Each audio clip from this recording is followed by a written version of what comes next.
Lane Regional School Board, I find that due to the state of emergency declared by the governor as a result of the COVID-19 pandemic, and in accordance with the governor's emergency order number 12 pursuant to Executive Order 2020-04, this public body is authorized to meet electronically. Please note there's no physical location to observe and listen contemporaneously to this meeting, which was authorized pursuant to the governor's emergency order. However, in accordance with the emergency order, I am confirming that we are utilizing Zoom for this electronic meeting. All members of the board have the ability to communicate contemporaneously during this meeting through this platform, and the public has access to contemporaneously listen. We previously gave notice to the public of the necessary information for accessing the meeting, including how to access the meeting using Zoom or telephonically. Instructions have also been provided on the website of the board at timberlane.net/ZoomTRSB. If anybody has a problem, please call 382-6541, extension 3955. Please note all votes will be taken by a roll call vote. Let's start the meeting by roll call attendance when each member states their presence. Please also state whether there's anyone in the room with you during this meeting, which is required under the right to know law. And Kristen Savage is absent for this evening. Kat, if you could take the roll call. Brian Boyle. I am here. I am alone in the room. There are other family members in the house. Lee Doobie. I am here. I'm alone in the room. There are other family members throughout the house. Kim Farah. I'm here. I'm alone in the house. Barbara Kishka. I'm present. I'm alone in the room. There are other family members in the house. Sheila Lowe's. Here, alone in the house. Sarah Mockamer. I'm here. I'm alone in the room, but there are other family members in the house. John O'Neill. I'm here in the room alone, and there are other people in the household. No Kristen Savage and Jennifer Silva. I am here at my house, alone in the room with other people throughout the home. And then also present, we have Dr. Cochran and Jenna Horan. Okay, thank you. If you could all rise for the Pledge of Allegiance.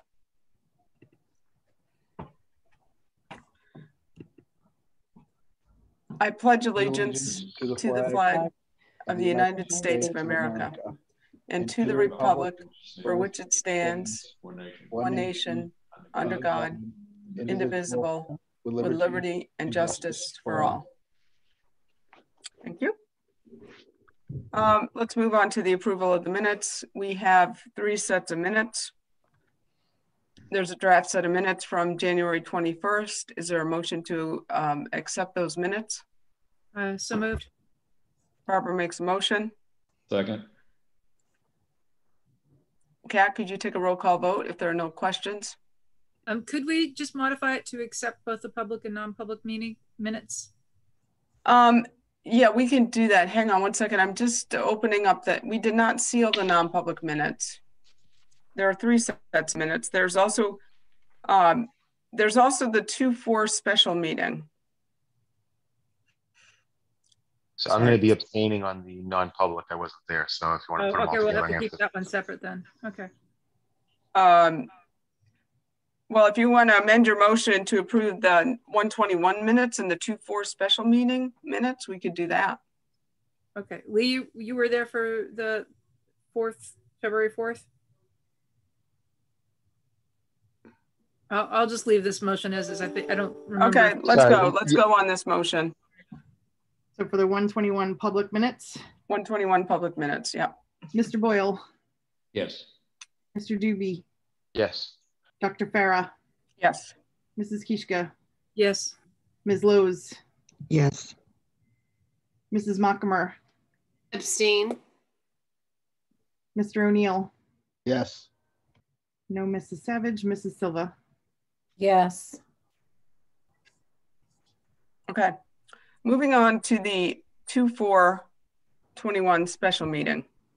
Is there a motion to accept? So moved. Barbara makes a motion. Brian seconds. Kat, could you roll call on those? Mr. Boyle. Yes. Mr. Doobie. Yes. Dr. Farah. Yes. Mrs. Kishka. Yes. Ms. Lowe's. Yes. Mrs. Mockamer. Yes. Mr. O'Neill, Yes. Mrs. Silva. Yes. Great. Moving on to the 210 non-public minutes. These minutes were not sealed. Is there a motion to accept the 210 non-public minutes? I'll make that. Sean makes a motion, second. I'll second. Brian seconds. Oh, Jen? I just wanted to make a comment.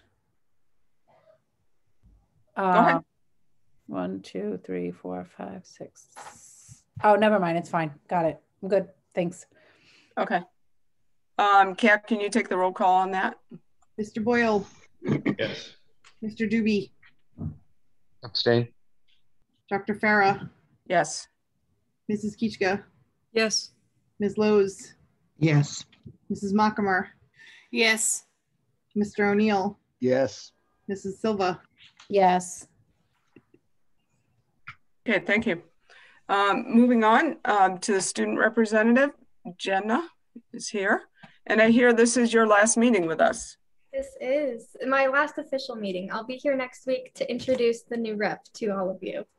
Okay, so before you do your report, we would like to thank you for your participation and your insight into several matters over the course of this COVID year. And we wish you well. Do you have any plans that you want to share with the board or the public? I'm taking 2 classes right now at UNH. I'm really excited about them. It's something new. It's something different. It was definitely not my plan going into this year, but you know, things change and everything happens for a reason. So I'm sad to leave the board, but I'm really excited to see the new school board rep, and I'm very excited to see what life has in store for me after this. All right, well, we wish you well, and please go ahead with your report. Thank you very much. Good evening, everyone. At Sandown North, the kids had a great Valentine's Day celebration where they all got to make their own personal crafts. And this week they're having Healthy Heart and Mind Week, where they have Mindful Monday, Take a Break and Read on Tuesday. They had a pre-recorded Zumba class with Mrs. McKean yesterday. Today was Take a Walk Day, and tomorrow the students are encouraged to pick from a list of screen-free activities to do. They have also collaborated with the High School Math Honor Society students and all of their students 1st through 5th grade at Sandown North to have a math club, and all of the students, both elementary and high schoolers, are having a really great time with this amazing program. At Sandown TLC, the students are enjoying their month of kindness by doing random acts of kindness throughout the school, helping clean up their classrooms, doing random acts of kindness for their peer, and then also for their teachers. And they're learning about expressing gratitude, which is really beautiful and needed right now in this world. They're very excited to welcome Steve Blunt, who will be singing with the kindergarten students about being kind to each other and promoting inclusivity for everyone. Pollard School, Atkinson Academy, and Danville Elementary have all created their own Valentine's Day celebrations inside of their school community, and all of the elementary schools right now are getting ready to welcome in all of the new students and rising students going into the next grade for next year. At the middle school, they have been working throughout this entire year, not only well, but fantastically with one another. They really created an amazing community of students, teachers, and parents. And they are now selling merchandise that is going to have the school logo all over it and provide everyone with some school spirit. At the high school, students are going above and beyond as well during this really difficult year. They're finding ways to meet with their honor societies and clubs, and they just had another very successful trivia night on Zoom that was put on by Student Council. I saw on the agenda tonight that there's going to be discussion about prom and senior activities, so I'd just like to express some of the things that I've heard from students. I've had students come to me with a desperate plea for a prom, and that's much easier said than done this year, to say the least. But they want a prom that feels almost normal. And let me be clear that this means that we know there's going to be sacrifices and that it's not going to be the same as it has been. But students just like everyone else in the world right now, they're looking for a light at the end of the tunnel to get them through these very difficult weeks that seem to drag on forever. And some of these lights at the end of the tunnel that students are chasing throughout their school week is, you know, the hope of a snow day, or an acknowledgement at an awards ceremony at the end of the year, or a senior prom. So I implore anyone who can help in any way to show appreciation and celebration for these students who so desperately need and deserve the validation that this year has not been easy for anyone, but there are ways to make everyone feel appreciated and celebrated. So students really want a prom, but most importantly, students want the recognition and appreciation, just like everyone else in this world, for getting through every day and every week. Thank you all very much for listening to this and the past several months. It has been really my pleasure. Thank you all so much for making this a wonderful, wonderful opportunity. All right. Thank you, Jenna. And to your point about end of year events, there's a summary in the board packets. I'm just going to read through it quickly. Atkinson could not host her prom because of the capacity, nor can the Performing Arts Center. They're looking to try to secure tents to put on the Timberline campus to do the prom event, excellent academic celebration, the athletic awards night, scholarship night, junior and senior awards night. And there's been committees formed with teachers, admin, and student leaders to have a voice in the planning process. So this is submitted by the administration. Thank you for getting that organized. So it sounds like, Jenna, get your students on those committees so you can get what you want, but you got tents, so. All right. Thank you. You're welcome. So moving on to the school reopening update, this is informational and action. I think we'll, I think there are, and I won't take the board's thunder here, but a couple burning questions here. And I think the first question is at the elementary level, two questions, are we all in? And, you know, at the beginning of the year, we talked about leaving Wednesday as a remote date so that students could kind of, you know, keep that fresh. Is there a reason to keep that now? So Lucy, I don't know if you want to speak to that. So are we all in, and can we move to 5 days? So we are all in pre-K through grade 5 for those who have chosen the district model. The survey for trimester 3 closes tomorrow at noon, and I will be gathering information through that survey to determine the changes that will happen come March 22nd, which is the first day of the 3rd trimester. I can tell you that when we spoke yesterday at SLT, we talked about out of the then at 8 a.m., 936 responses. There were 64 students district-wide who had already indicated that they would like to move from remote to in-person. So I'd like to gather that information from the data and really assess our numbers before speaking to the 5 days a week. But we definitely, you know, we're in 4 days, we have all of our students in, and we are definitely prepared to figure out a way to accommodate everyone who has requested to come back to school. Okay, any more questions on the elementary? None. Okay, before we move on to the middle high school, I do need to go back. I forgot delegates and individuals. We have 3 people that wish to speak tonight. I'm doing this in the order of which I was made aware. Ms. Rousseau, I think from Atkinson, are you on? Okay, I see.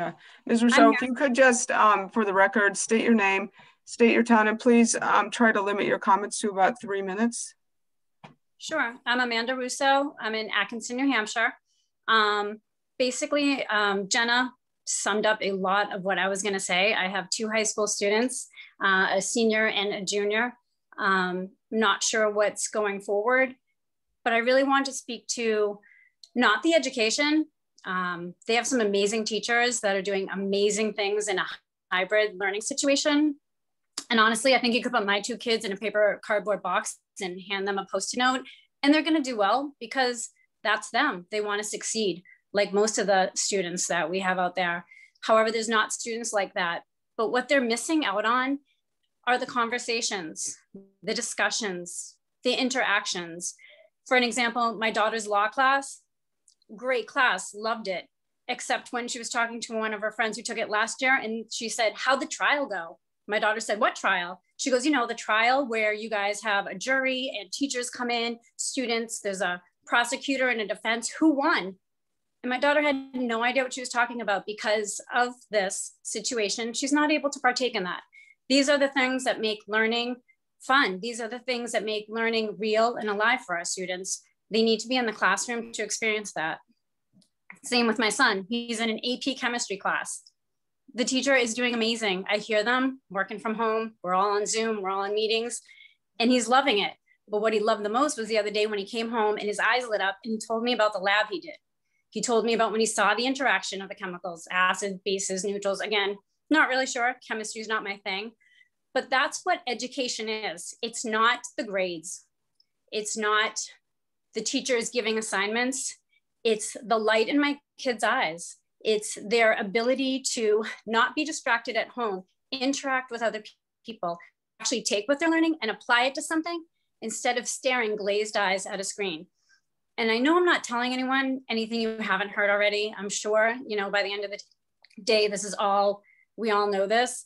But I just needed to have my feelings heard because I'm ready for them to be back. If we could do it at the elementary level, and again, something you've already heard, if other school districts close to us are doing this, I want to know why we're not able to make this work for our students. I just think they're at a huge disadvantage socially, mentally. It's just really taking away from their motivation and their experience all around. Thank you for allowing me to talk.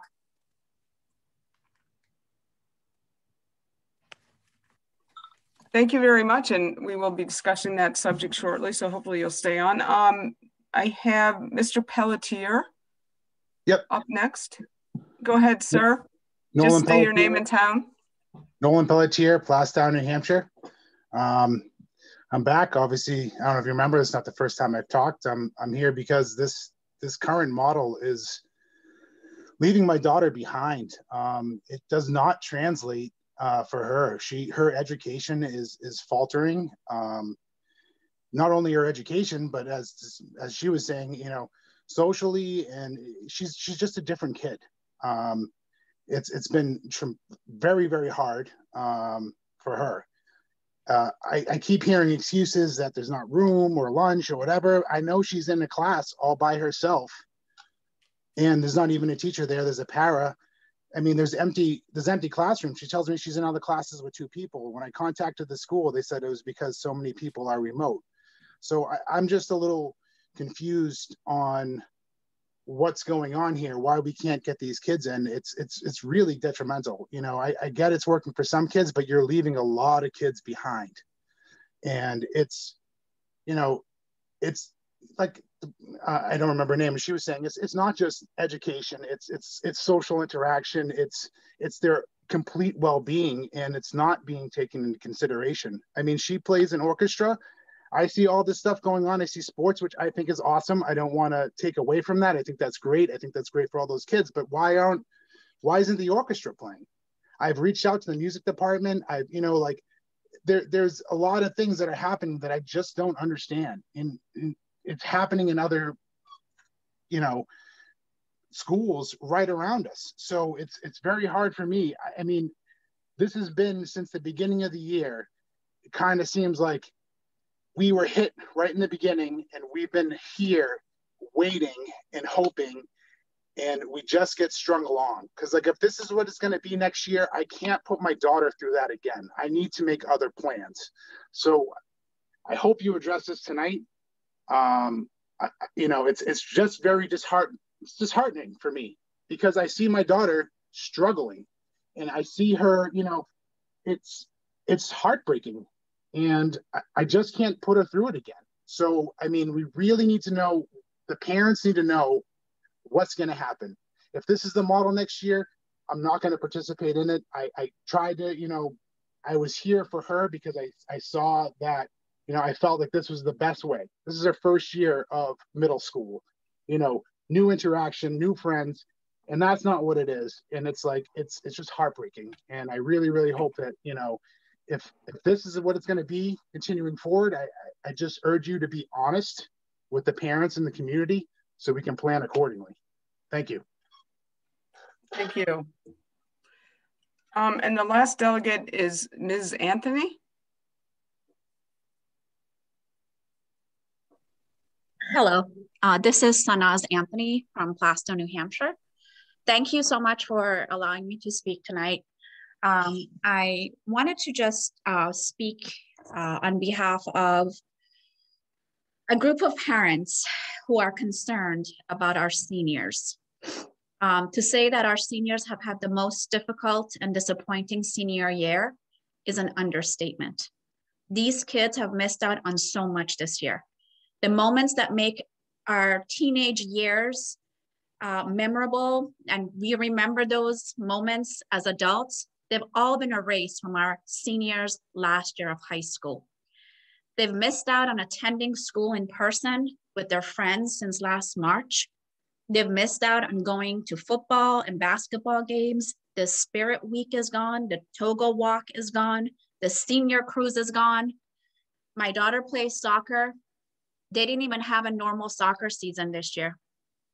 As vaccinations are rolling out across the country, we are already seeing a dramatic decline in the number of infections across the nation. For us to assume that we can still hold our students back because of fears that are not based on facts, it is not reasonable. We need to make sure that we can get our kids back in school. We need to make sure that we can give them what they deserve as kids who've been in this district for 12 years. Give them a proper prom, give them a proper graduation. If we don't do these things for our kids, we are letting them down. We need to follow up on data and facts and not just on fear mongering. Since the COVID cases have declined so much, by June, we are going to be in a position which I am sure the state of New Hampshire will issue newer guidelines as far as COVID restrictions are concerned. I have called Atkinson Country Club and they can accommodate up to 240 guests, allowing them to dance and to have dinner safely in their facility. I have called other events and I've been told that they can accommodate up to 250 people within New Hampshire. We need to make decisions that are based on data. Why are we not surveying our seniors to find out, are they going to be okay with not bringing a guest to their prom, but really having an actual prom where there is food, there is dancing, and they are getting dressed up? Are we going to deny these kids all of these things that make their high school years memorable? Or are we going to sit back and let them fail and to be disappointed over and over and over again? There are so many scenarios and options that are possible that we can explore. I understand that teachers are burnt out. I'm a teacher myself. I understand that admin is probably burnt out. They have not responded to my email from almost 48 hours ago. But you know what? Let the parents who are willing to help come in and help. Let us get involved. We will follow safety rules. We'll make sure the kids are safe, but please let us help.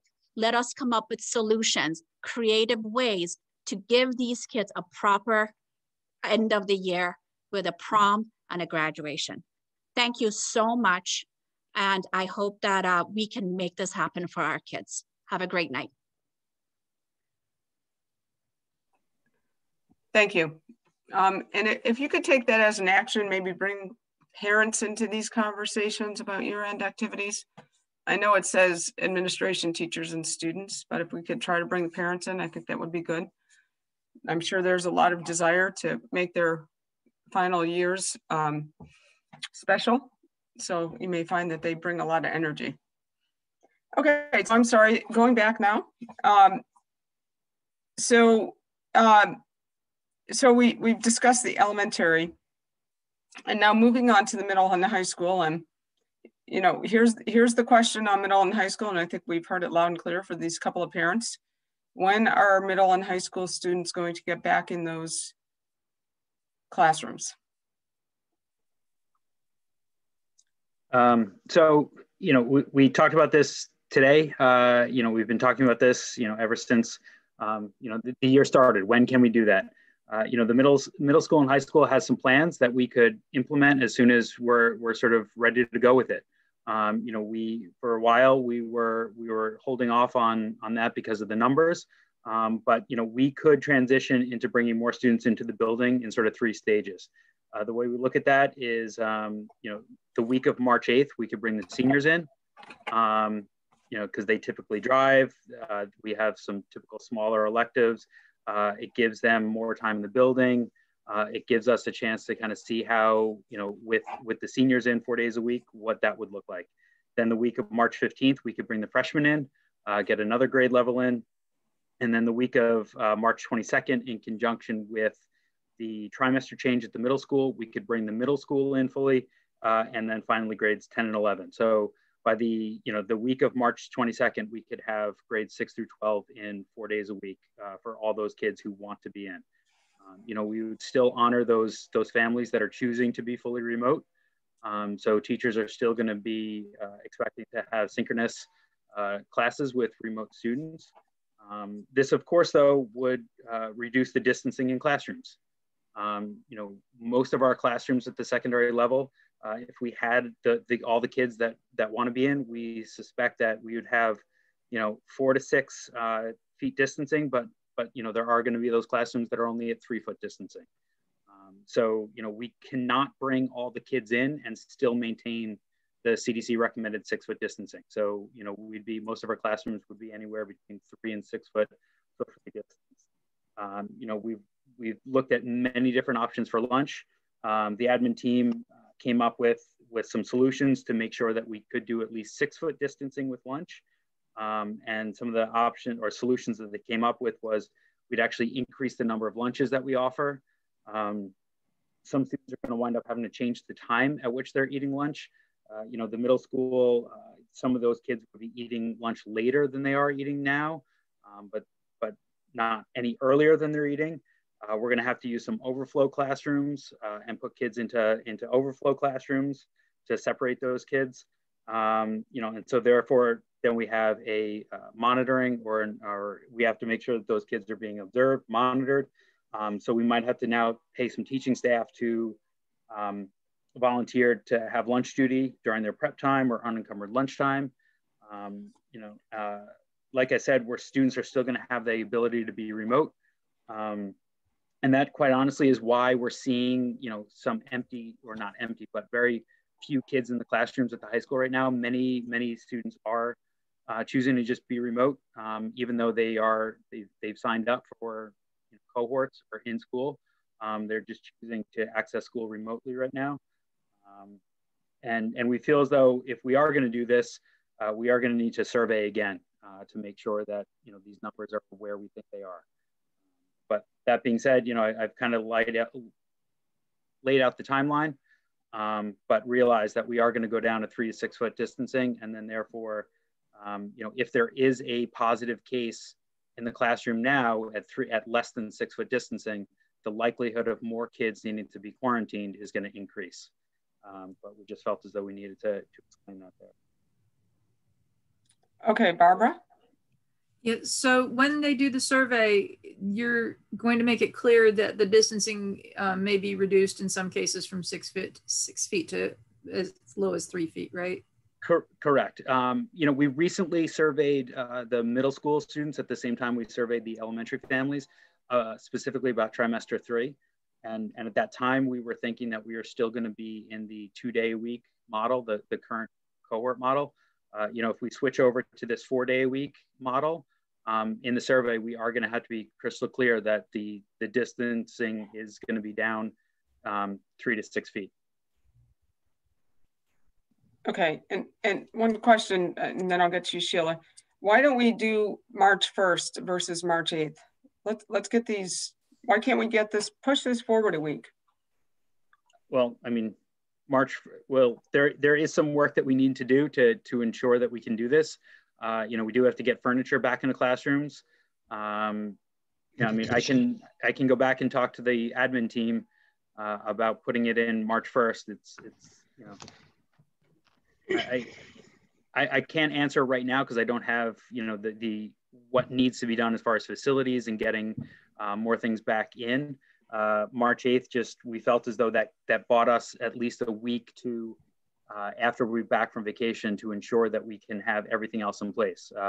We still have to talk to the bus company about the ability to do this with the numbers, the newest numbers, and also to survey if kids need to bus. In all the surveys that we've sent so far, we've asked about transportation. And so we need to have a little bit of time when we survey the families to see if in fact they do need transportation with the bus company, then to change the way that the routes that they're doing and how to get all those kids transported. Okay, but you know that the majority of seniors are not taking the bus anyway. So you still have that week of seniors that you're not going to have to, you still got that as a buffer week, I feel, for transportation. Yeah, and that's why that was one of the reasons why we're starting with seniors. I mean, I can go back to the high school admin team and say, can we do this on March 1st? It cuts down on the amount of time that the facilities has to get those classrooms back in order.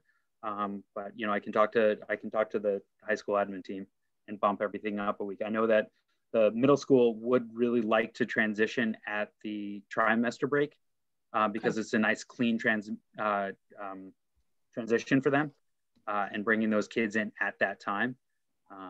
So I don't want to necessarily bump everything up as they've requested to have that transition at that time. Okay, that's fair, but I still think we could bump the high school forward. So if you could check on that, I'd appreciate it. And are we talking 5 days a week here when these kids come back? Well, at this time, we were still talking about the 4-day a week to model what is happening at the elementary schools. I think that has to be a district-wide. If we go 5 days, we'd have to go district-wide. The other thing to look at then at the secondary level is, do we keep the AB? What do we do with the AB rotation? Do we go back to just AB, AB, AB? Or do we do AB skinny on keep our Wednesdays as sort of a skinny, if you will, and have all 8 classes or all the classes at the middle school as well, and then go AB again? Or do we go back to the AB rotation, which then has implications? I'm not saying that it would stop that. I'm just saying that, we've got to work out some things there then and redo that schedule. So we need a little bit of time to do that as well. I would think keeping your Sheila, AB. wait, Sean, wait. Sheila was first, then you, then Jen. I guess what my first question is how are we doing on staffing with bringing all these kids in?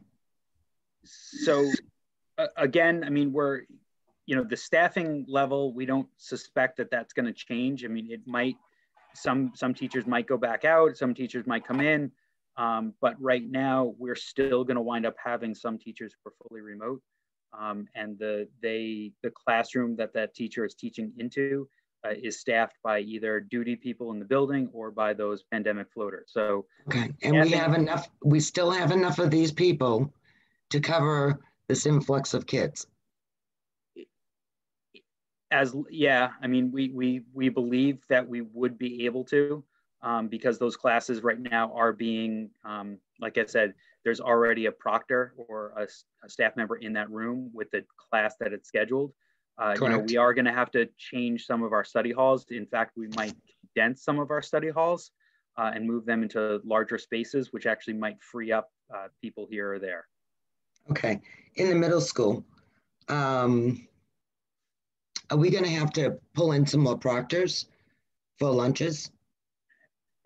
At that point, we're not sure. We either more proctors or the other option is, paying teachers to give up their prep time or their unencumbered time to watch over kids eating lunch, because we'd have to divide those kids out into classrooms. Okay. I thought the reason why we were in remote on Wednesdays was to clean buildings. That is correct. Okay. And it's done, sorry. That's okay. I was just going to say it's done in between the two cohorts. So cohort 1 is Monday, Tuesday, and then we deep clean, or we clean the buildings on that Wednesday. Okay. So, you know, that Wednesday is a deep cleaning. Okay.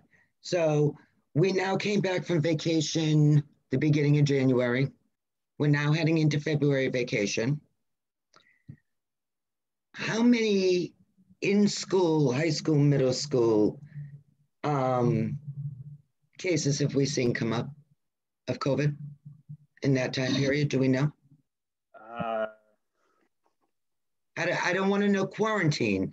I want to know, was there one kid in the middle school, one kid in the high school? Like, what are we looking at?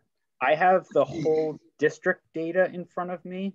Okay, I don't have. You have it all in the agenda packet, right? The archive. Yeah. So the week of January 6th through the 13th, there was 20 students positive, and how are we now though? Staff. Like a month later? What do you mean? Well, because you're coming off of New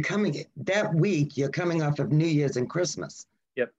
So I guess what I'm looking at is, how are we doing now where we're not having a vacation week? Because I'm a little concerned after February vacation. So what our numbers would look like in the second week of March. Do you see what I'm saying? So last week, February 3rd through February 10th, there was 3 positives in the entire district and 0 staff in the district. This week, 210 through 217, there's 8 students positive and 0 staff positive. You know, so yeah, like in the one data report that's in your packet, that archive, you can kind of see week to week. You know, our peak was definitely in, I'd say, December. And then, yeah, it's lower now than it was, you know, there, but that's just following, you know, the general trends of pretty much all of our metrics. You know, our metrics overall seem to peak, if you will, in December, and then have been coming down. And my concern is February vacation, because, you know, it's time away. Quite honestly, that was another reason why we weren't necessarily looking to bring people back immediately. But I'm going to say this. I heard from more people upset at that recent survey that 4 days was not included.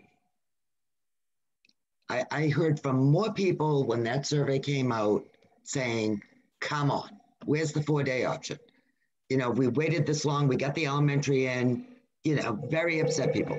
So, you know, if these parents are understanding what they're getting themselves into, and that they're not going to have 6-foot distance, and they're going to have masks, and, you know, some things may change with lunches and so forth. As long as they're understanding this, I agree with Kim, the sooner the better, because this is what they want. This is what we're looking at. And it's been a long time, and I get it. Dr. Cochran, then Sean. You're muted. Dr. Cochran, you're muted.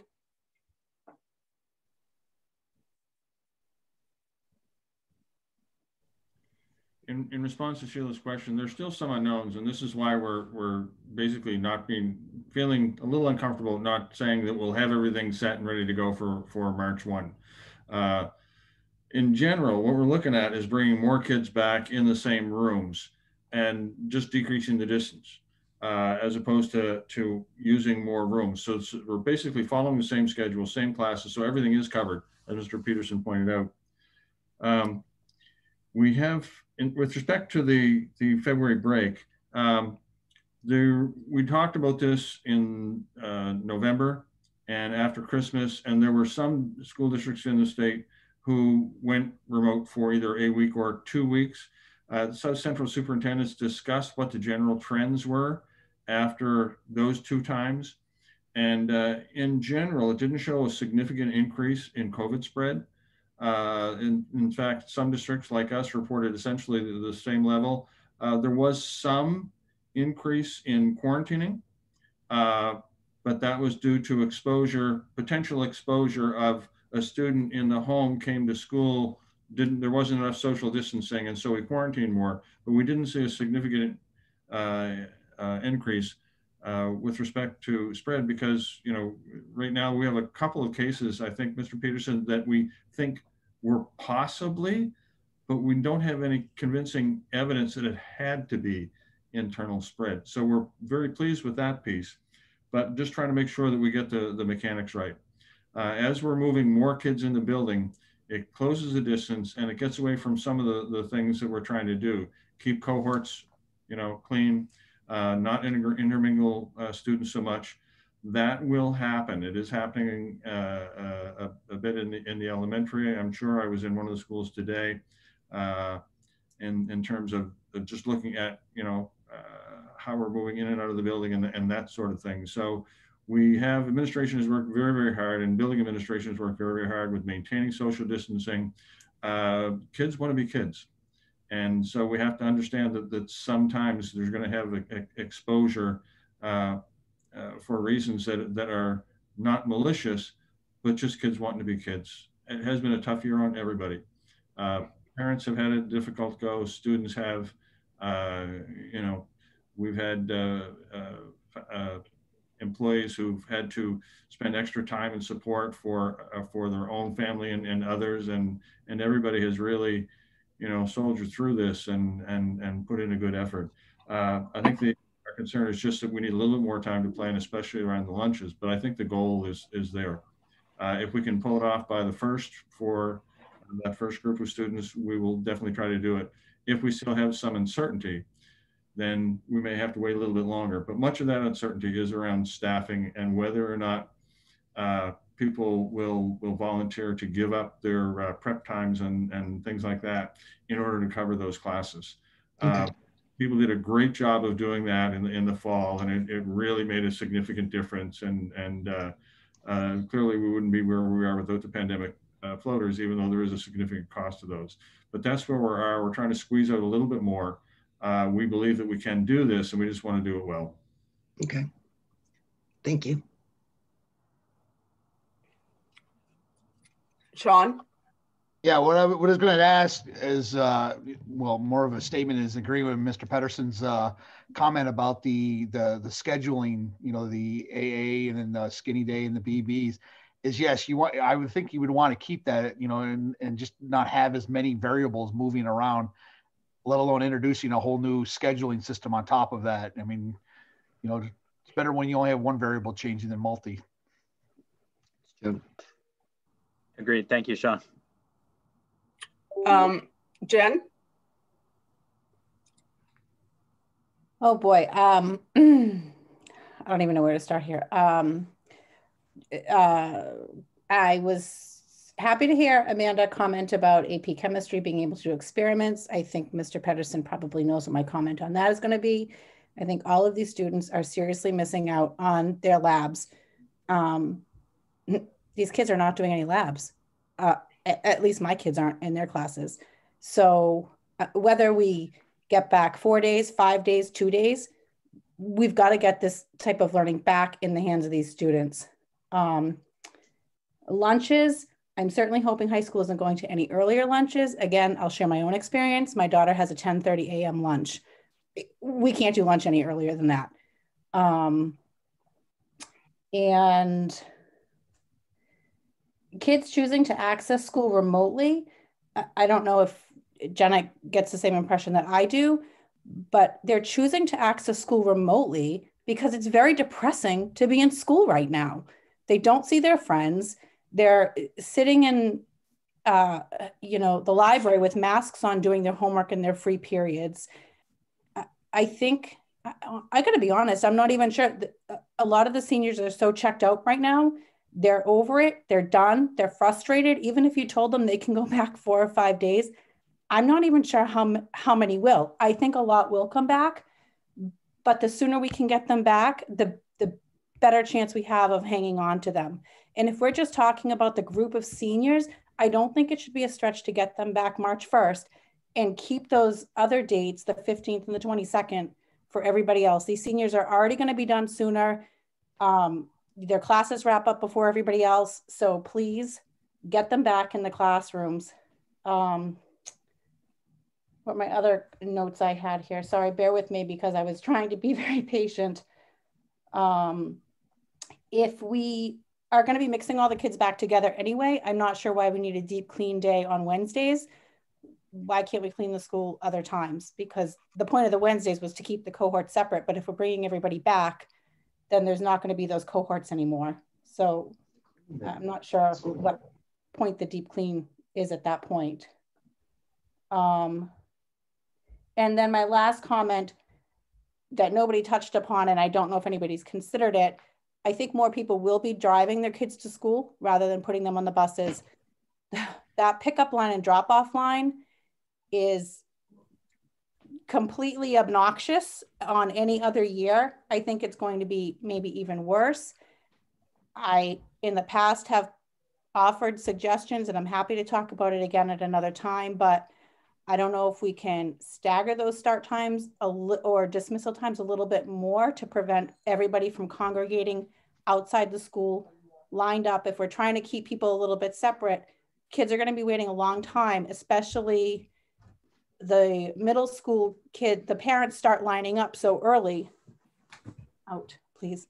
The parents start lining up so early that the high school parents can't get into that pickup line because the middle school line is so long. So the high school kids are all standing out there congregating. So sorry that I spoke so fast, but I hope I touched on everything and you all caught that. That's okay, Jenna, then Brian. And yeah, that was something that Kristen Savage mentioned is I think you need to look at staggering times and please requesting parents to not, get there 20 minutes early. Jenna? Mrs. Silva, I can completely confirm everything that you said. It's so devastating to watch some of the brightest and most academically gifted people I know fall through the cracks because of the learning model not working for them in any way, shape, or form. So I can completely agree with that. And personally, the entire reason why I chose to graduate early was because I was sitting in a classroom by myself on Zoom, and I feel like so many other kids feel the same way that, I might as well just be at home because at least then I can sleep through my classes or I can do whatever I want. And that causes them to fall even more behind. So I can completely confirm how devastating it is to watch and how much needed it is to get these kids back in, even if some of them won't want to. Thank you, Jenna. And I'm sorry that's your experience. I really am. Brian? I guess my question is for Mark. Seeing how you've taken on the role here this year of being the CDC interpretation guru here, and I guess we all watch a bunch of news, and it seems to me that the CDC is all over the place on a daily basis. So, did I understand you're going to send a survey out there? It's just informing or asking about the difference between 6 foot, 4 foot, 3 foot. How is that going to work? Because I would be very surprised if the parents overall aren't saying you do whatever it takes to get these kids in the building. I think the survey would simply just say, would you be wanting to come into the building, under the new district model, which is going to be 4 or 5 days a week, whichever gets decided. Let's just say it's 5 days a week with social distancing anywhere between 3 to 6 foot. Okay. Or do you want to be fully remote? So right now, the surveys that have gone out have sort of phrased it as the district model, and we describe what that district model is at the time, and then or fully remote. So we need to get a sense of those people now. Would they want to be in a district model where it's 3 to 6 foot distancing, or do they want their child to be fully remote? Gotcha. Did that answer your question? It does. Thank you. Okay. Dr. Cochran.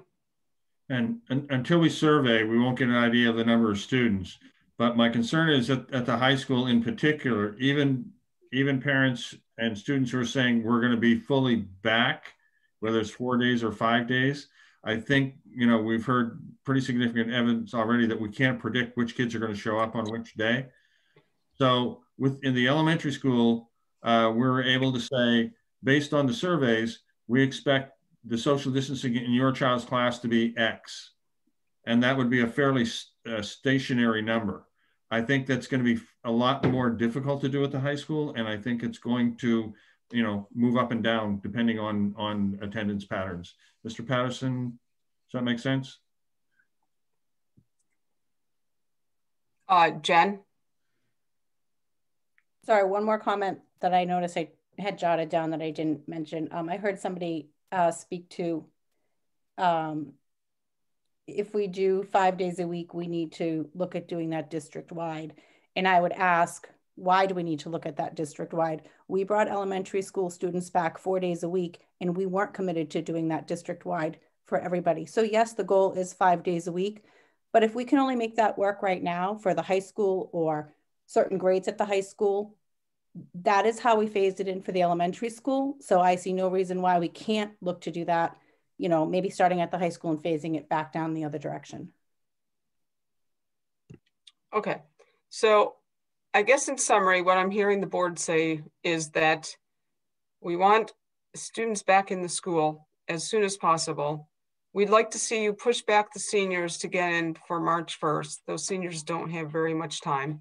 And if at all possible, to move to a 5-day-a-week model across the district. And if not possible, then whatever ones can. I understand there's logistics with the skinny days and things like that at the high school level.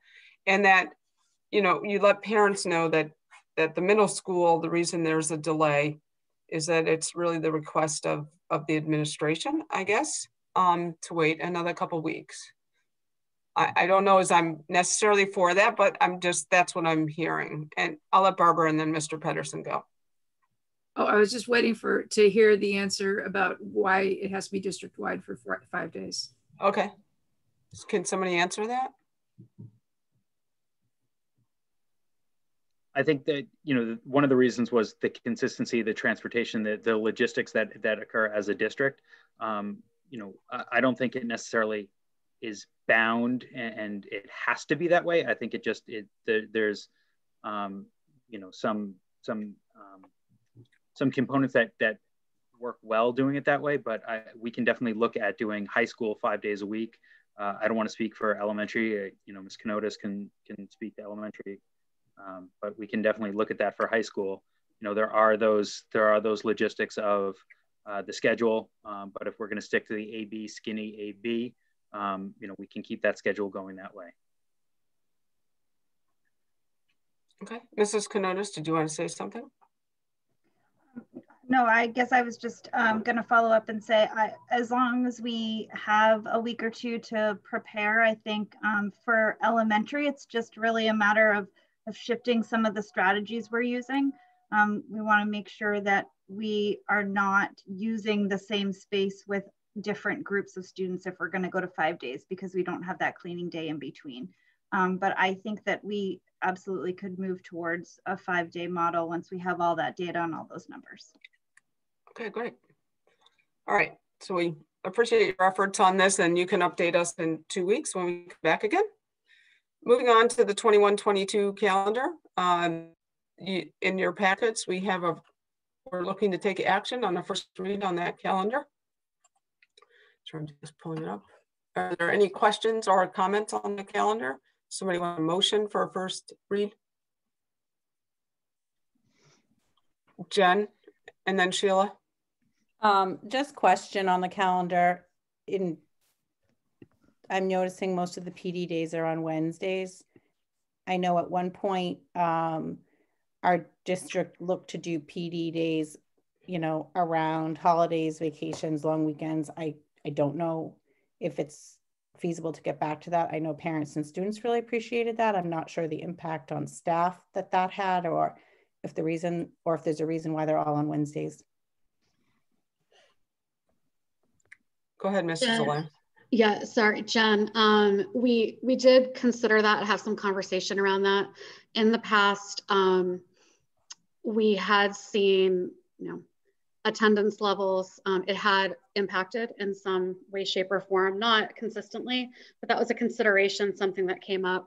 Also, the Wednesdays, right now are sort of a way of minimizing the impact. So, we have to plan for contingencies for next year, not knowing if we're going to be back to the AB skinny day, AB, AB, A, the BA at the secondary level.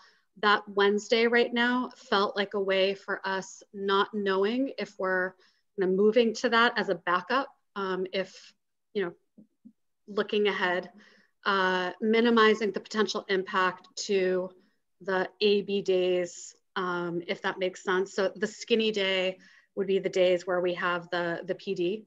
No, that doesn't make sense. Yeah, so it was more sort of a conversation about, not knowing exactly where we'll be in August, September. The first PD day there is at the end of September. That was part of the consideration. That's fine. No, I was just looking to try to understand that shift that I noticed. That's all. Yep. Thank you. Sure. The other thing, I'm not sure if you noticed, but just wanted to call your attention to February vacation next year. That was a recommendation by the DOE to all school districts to push back our typical February vacation by 1 week. So that this calendar does reflect that Department of Education recommendation to school districts across the state. And that is consistent. I'm sorry, Jen, could you say that? Do you know why that recommendation was made? The rationale that was shared and posted on the website is that this is to keep with New Hampshire school vacation week in February, falling a week after Massachusetts vacation week, which now falls in the last week of February. Oh, I see. So, and we did verify with other area schools, specifically the schools that we send our CTE students to, so Pinkerton and Salem. And they also are going through a process of adjusting their calendars to reflect that recommendation with the DOE. So. I feel like that happened once many years ago. Maybe Dr. Cochran will remember that. He's been in a lot of districts for a lot of years. I feel like that did happen quite a. Sandy, you might remember too, because your daughter is just as old as my son. So do you remember that one year a long time ago? Vaguely. It's all a blur, Jen. Yeah. I think we did run into that before. Yeah. You only remember the good breaks. It must have been really warm that year, like 80 degrees. I don't know. Yeah. I'm sure the governor's family's business has nothing to do with his desire to make sure that we don't have overlap. Oh, I see. There was the push a year or so ago to try and make sure that schools didn't go back and colleges didn't go back until after Labor Day, as you recall. And on the realistic side, New Hampshire does have a significant tourist business, and it is an important part of our economy. So there certainly is some good rationales for it. But yeah, I think in this case, just maintaining that status quo. And it sounds as though that New Hampshire folks did not reach out and find out what was happening in Mass before they set our calendar. And in our case, we had to align our calendar essentially with Salem and Pinkerton to make sure that we don't put our CTE students in a difficult position. Okay, I'll make a motion to accept the calendar as is. I'll second. Sheila seconds. And Mrs. Allaire, we've run this by TTA, correct? Yes, I actually was just going to mention that we did, Dr. Cochran and I had an opportunity to meet with Coral Hampy, who's president of TTA, and we went back and forth, had some feedback. So this version does reflect a version that has already gone through that process and has been approved by TTA and their executive board. Thank you. So Kat, could you take a roll call vote on this, please? Mr. Boyle. Yes. Mr. Doobie. Lee. You're muted. There you are. I didn't hear anything from him. I didn't either. Lee, I can't hear you. Go ahead, Kat, move on. Dr. Farrow. Here we go. Try that now. Yes. Oh, there you are. Okay. And I give a yes. Mrs. Kishka. Yes. Ms. Lowe's. Yes. Mrs. Muckamer. Yes. Mr. O'Neill. Yes. Mrs. Silva. Yes. Okay. I'm going to kind of, well, I don't know, reorder or do something here. We have Mr. Fournier is our consultant that we have hired to assist us with our facilities in the district, and board members in your packet, and I do realize you just received this afternoon. There is a very lengthy report from Train Corporation, an indoor air quality report. I know you will not have had time to look at this. Mr. Fournier is going to speak to this briefly, and we will discuss the actions that we're going to be taking moving forward. We will also have a discussion about some aspects of this in non-public under personnel. So go ahead, Mr. Fournier. Good evening. How are you guys tonight? Good. It's good to see you again. As part of our ongoing work to improve the HVAC systems and evaluate where we are, if you remember last fall, we wrote an RFP to both do some air quality testing in classrooms and offices, and also to evaluate all the HVAC air handling equipment. So I'm glad to report that we've finished the first phase, which was the assessment and evaluation, and we're almost done the air exchange testing.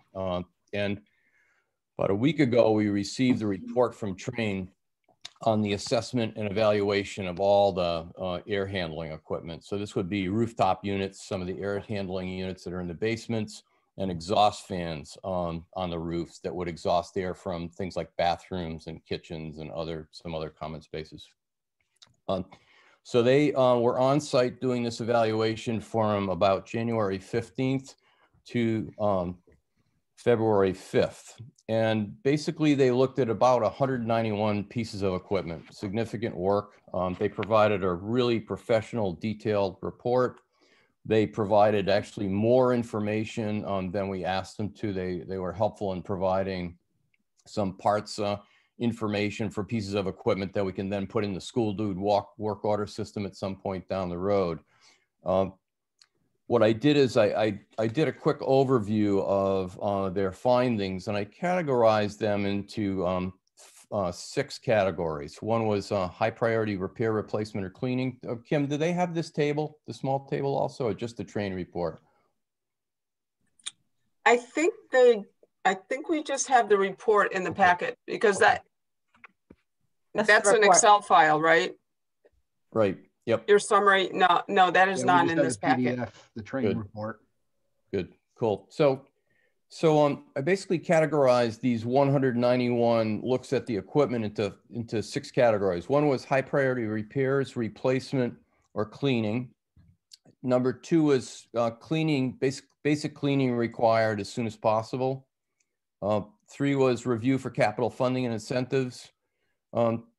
4 was a small category where Train made some repairs actually while they were on site inspecting the equipment to help us out.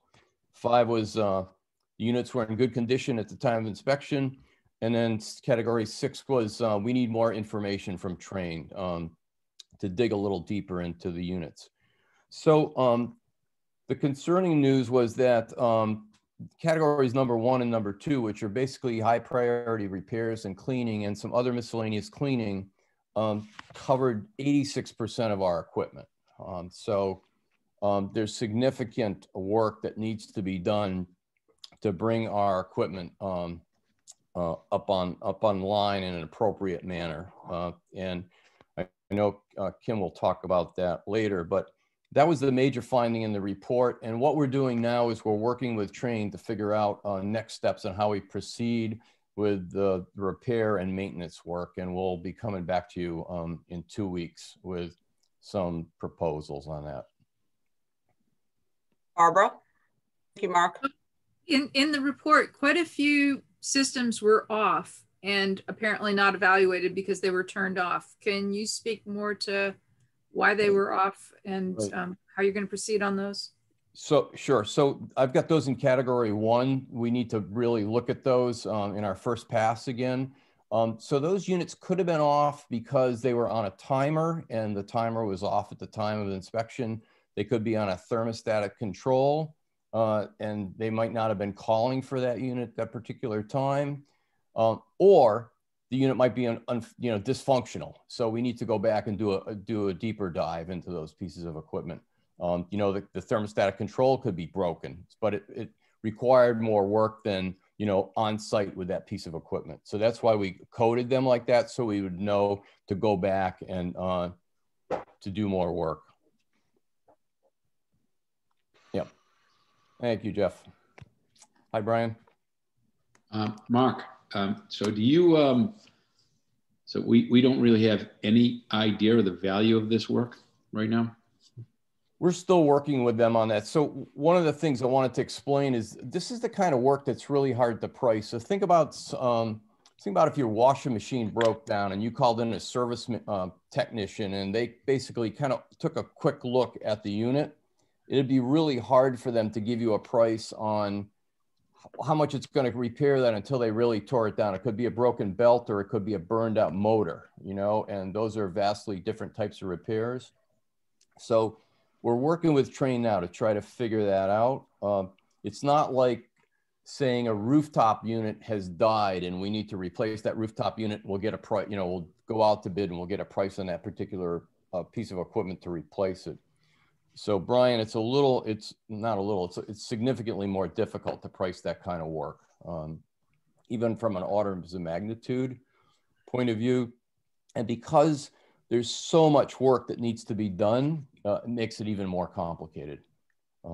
I'm hoping somehow, because it's orders of magnitude, you know, when they come in, they're staged up on site in a particular building. And maybe we'll save some money that way because they're there and they can, you know, take care of a whole bunch of repairs on a whole number of pieces of equipment in a particular building at the same time. I guess, Mark, that I guess when I agree with your earlier statement, this looks a pretty thorough report. And I guess I'm just disappointed. I would think the same technician, if you will, as they're going through each unit, as you said, 190 plus units there, I would have thought, much like your washing machine example, they would have an idea versus, well, that unit could be 1,000 or could be 100,000. There must be. Yeah, yeah. And I agree with you, Brian. The problem with some of this equipment, that might be good on, say, an exhaust fan. It's got one motor and sitting on top of an exhaust, you know, port. But a lot of these rooftop units, even the energy recovery units, are, you know, multiple modules kind of connected together. And pulling the inspection cover, you can't see everything that's going on inside that piece of equipment. And you've really got to tear it down and open it up to get a further look to figure out exactly what's wrong. You know, a lot of these pieces of equipment, they looked inside, they could hear a bad bearing, they could see a bad belt, they could see a fan, you know, rubbing on the shroud because the shroud was unbolted and you know, kind of kicked it aside and needed to be remounted. So that's the problem with a lot of this equipment. Sheila, then Sean.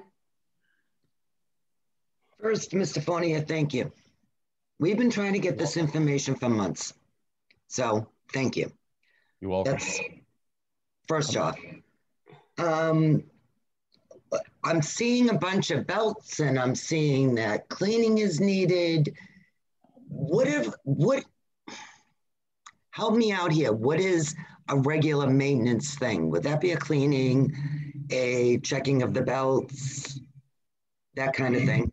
Would that be a regular maintenance function, you mean? Is that a regular maintenance? Yes, function? I mean, this is something that should be, you know, looked at before school opens every year, make sure everything's going right for the coming year. Am I correct? Yes, so regular maintenance and service work would include, you know, cleaning, looking at filters, looking at belts, you know, greasing, making sure the minor components are working in proper order. So yes. Thank you. Okay. Welcome. And I agree Sean. with, Go ahead. Sorry. I'm sorry. I just think we need to get this prioritized and get some money towards this. We have money that can be spent, and right now, I think this needs to be our top, because this is, you know, am I surprised?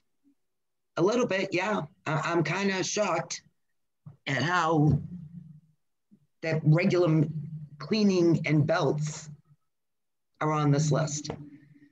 So we have had ample funds to do this. And to see this report and point on out that we are not doing routine cleanings, replacing filters, and checking belts, this is nothing but saying that our facility staff missed this big time.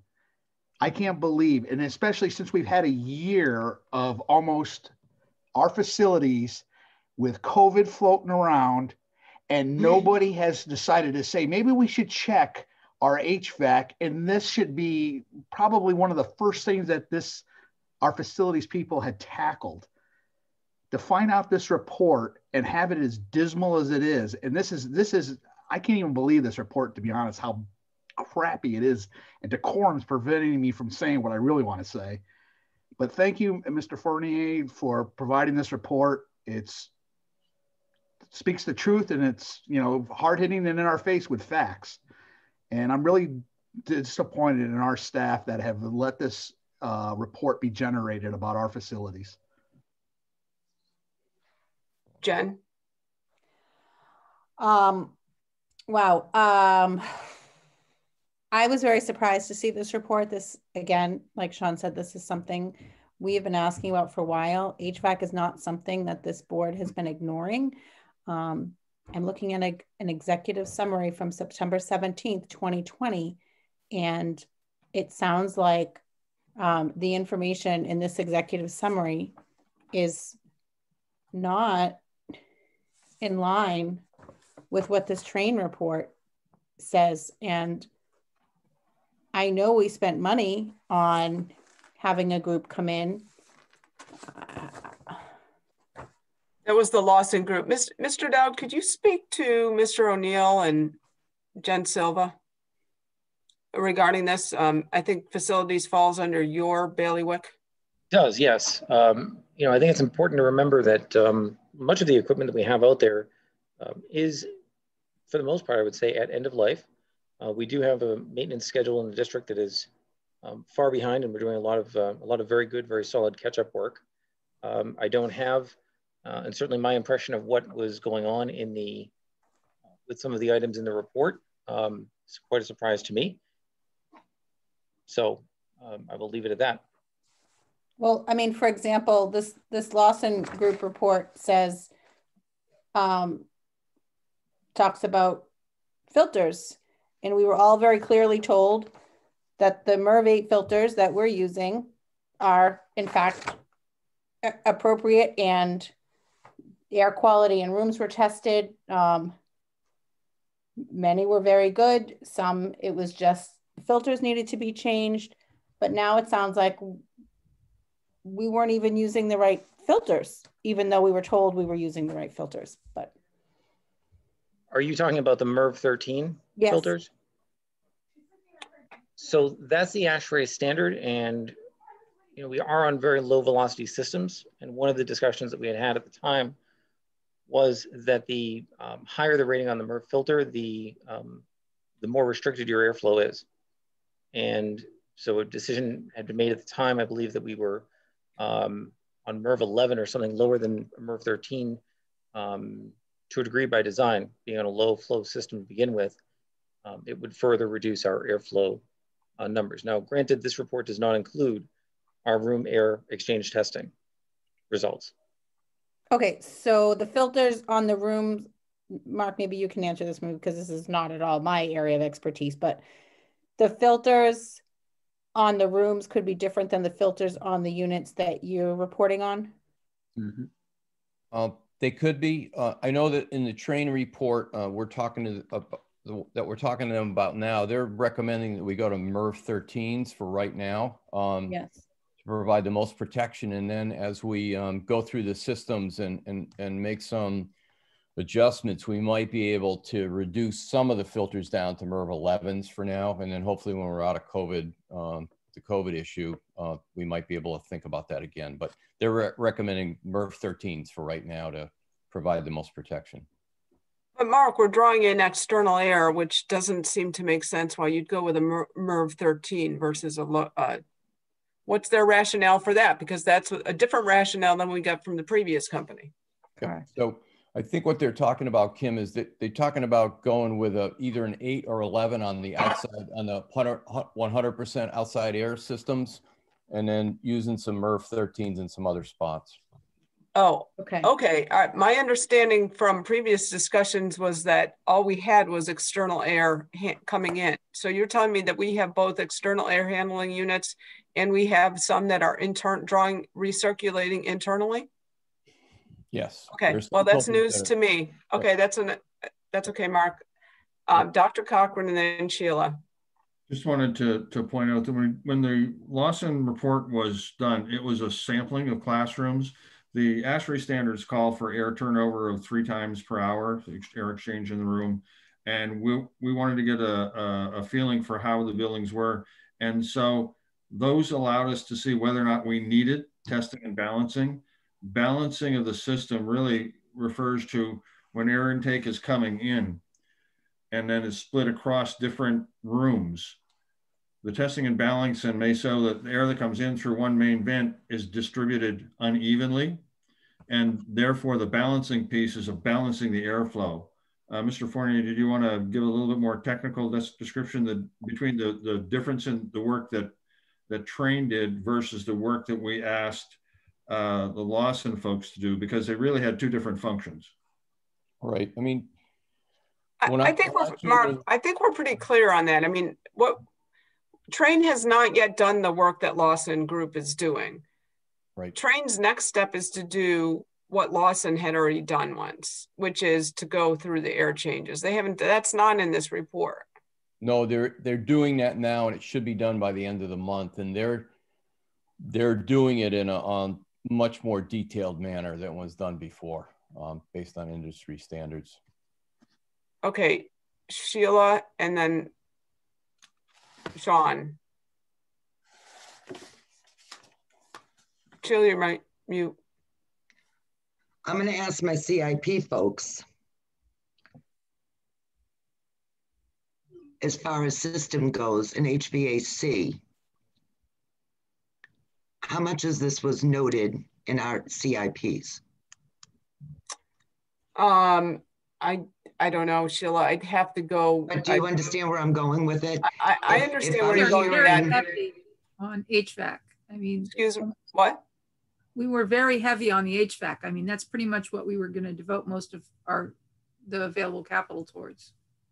Well, that's because we have COVID. But, 2 years ago, Barbara, I was hearing about boilers. Boilers. This is why I'm asking the question as far as the CIP, because I'm hearing that some of these systems are end of life, but I'm wondering where they're prioritizing was on the CIP to tie into this. I understand what you're asking. They were further out. We pulled, and Barbara will remember this, we pulled HVAC earlier into the CIP because of COVID, knowing that we wanted to do some more replacement. Okay. But originally they were further out, am I correct? Correct. Okay. Yeah. So I'm really disturbed because, as we all are, systems like this don't go to this extreme of end of life in a snap. So these have been end of life for years. This is not just a today thing. This is a maintenance. We've had systems that were coming to end of life probably a few years ago that, I'm at a loss for words here. I really am. I'm just. Okay. You. Sean, and then Brian. In regards to the comment about, these systems being old, yes, I will admit they're being old, but what we're seeing in this report is that fundamental replaceable items that are easily obtainable, filters, belts, when they're missing, that is not a system that is just old. It's just gross incompetence. That's what it is. Brian, And then we're going to end this discussion and move on. We will have discussion about this later. And I think that's the thing. I'll tell you the truth, Kim and Mark. I don't want to argue with Jeff, but I'm not convinced these systems are end of life as much as in dying needs of some serious maintenance. Yep. So, can I make a quick comment about that? That's kind of what I'm hoping for when I look at a group like Train. These are a top-notch group, so let them go in and do their thing. And they're going to give us a heck of a lot better feel than as we're sitting here trying to theorize what's going on here. Right. So if I could explain the process a little bit, and it'll help clarify this whole question about end of life.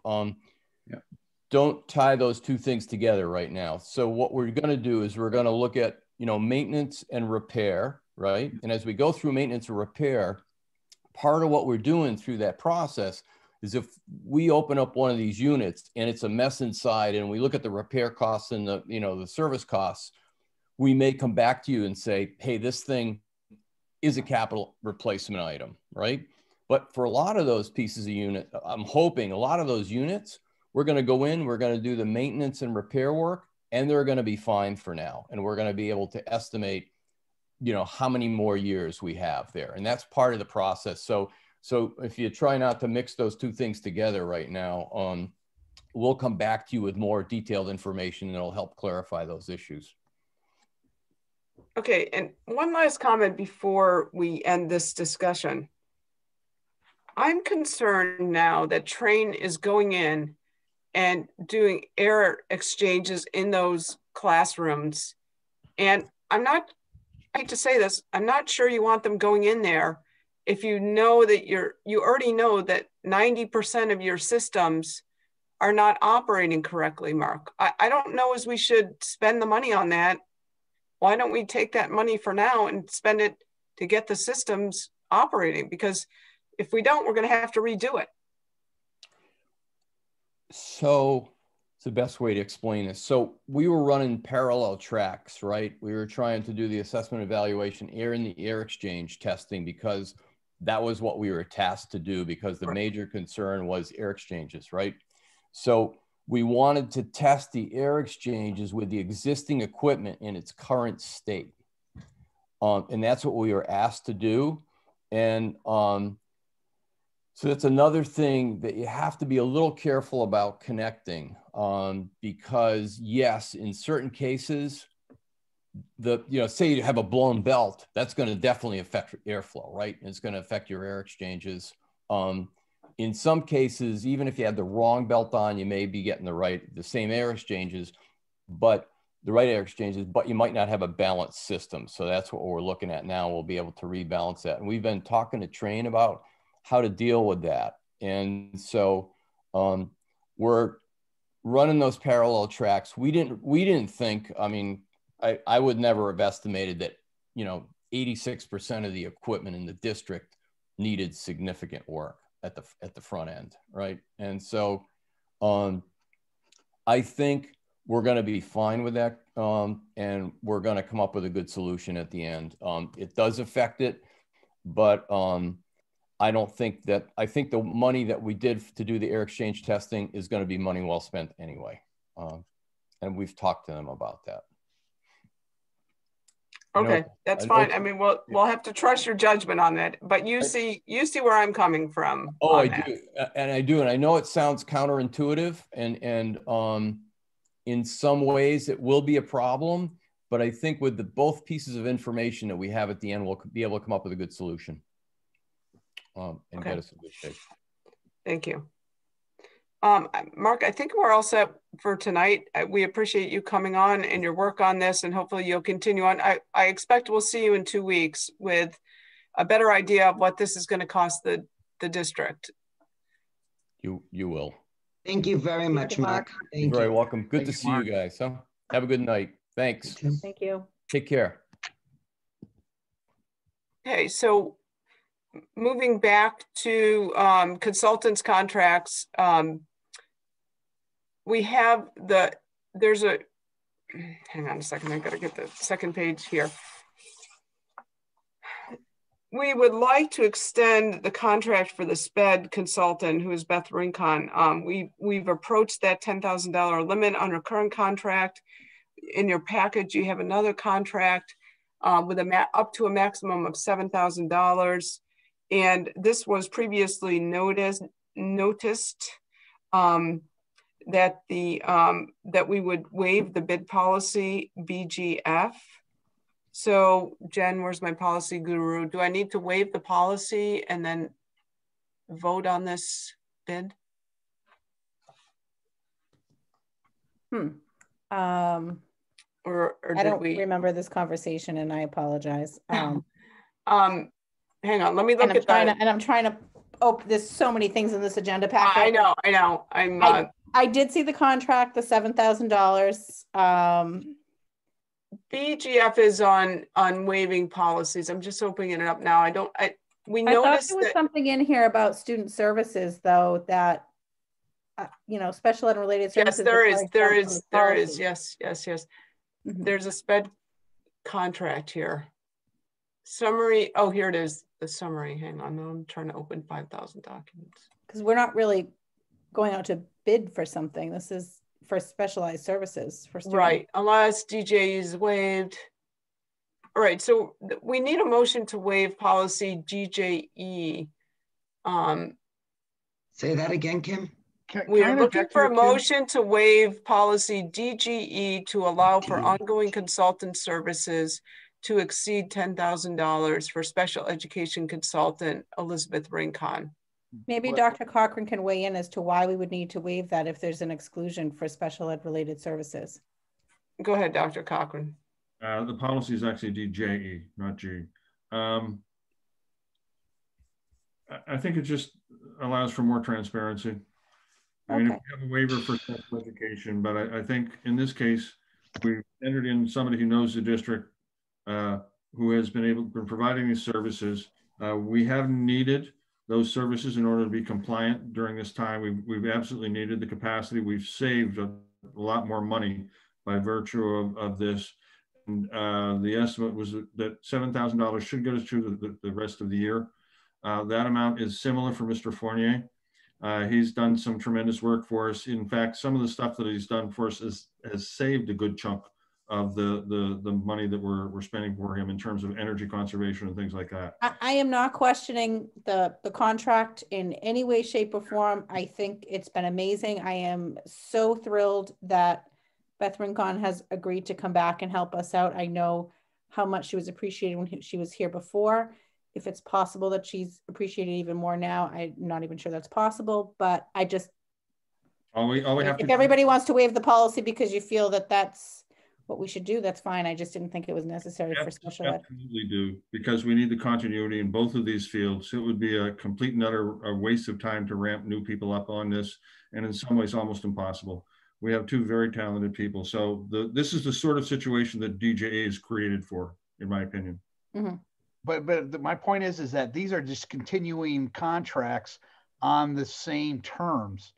This isn't like a completely new different issue. And we've already vetted this out and did it, publicly and voted on it and so forth. This is just continuing the same terms for a longer duration of time. I don't think this is something new to bring to the board. It's just a continuation of the same existing contract. I don't even think we even need to waive this. Barbara. We'll just go ahead and make the motion to waive DJE.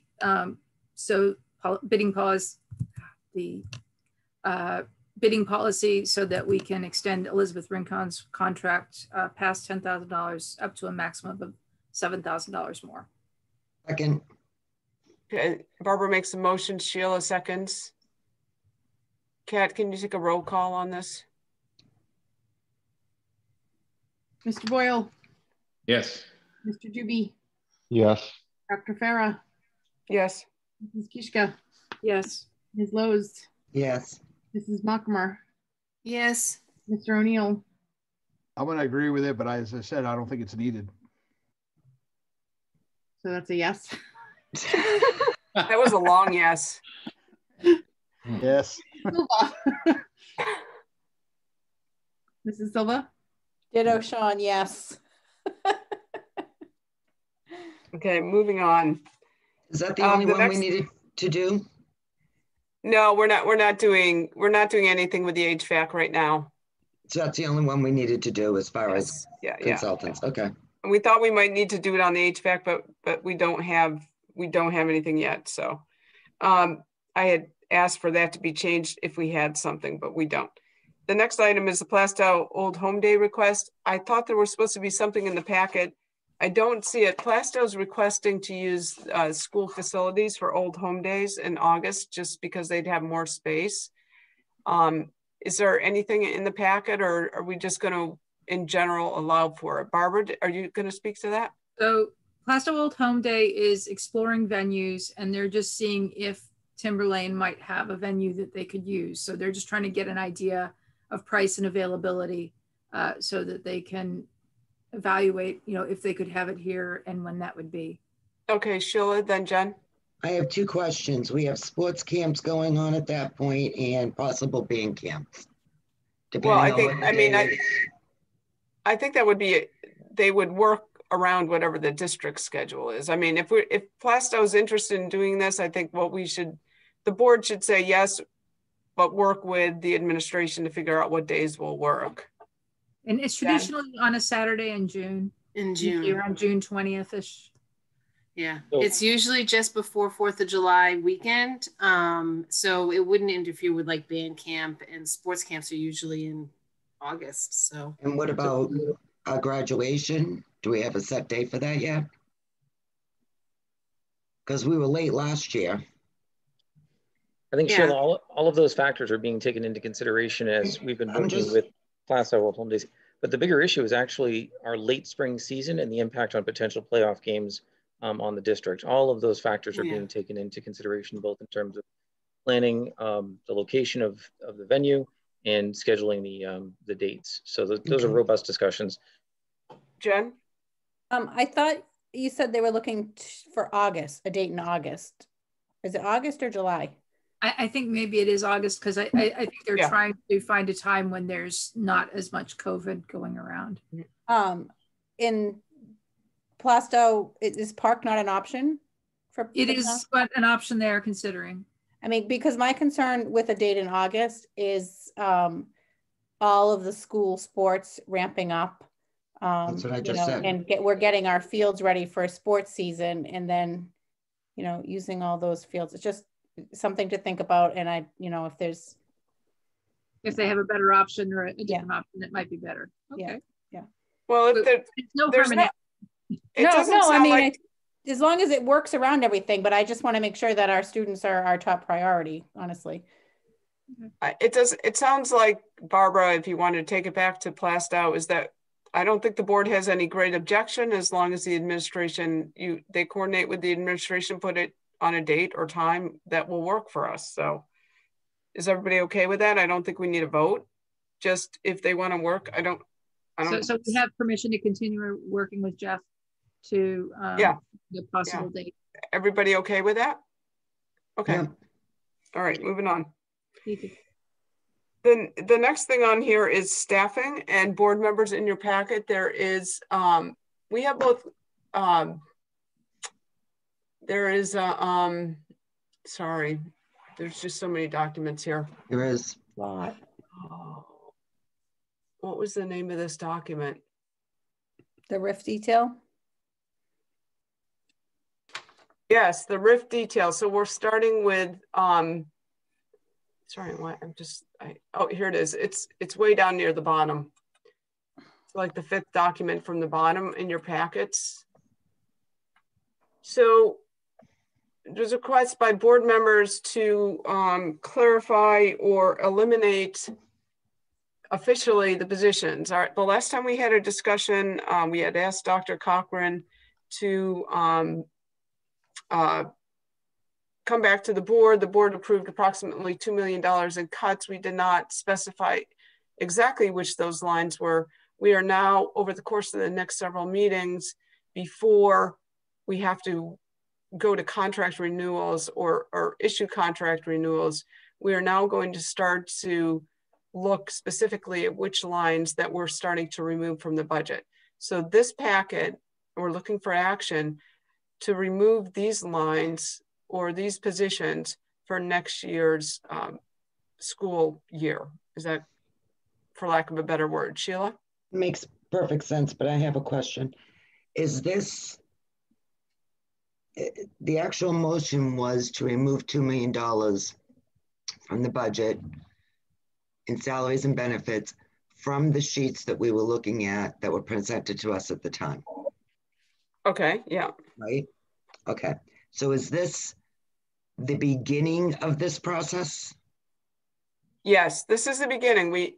They are still working on reorganization of the SAU and Timberlane. And so this is the beginning. These positions we know for certainty. And as they restructure, we will be getting more. This is not the final list. Okay, that's what I was trying to get at. Okay. I'll make a motion to accept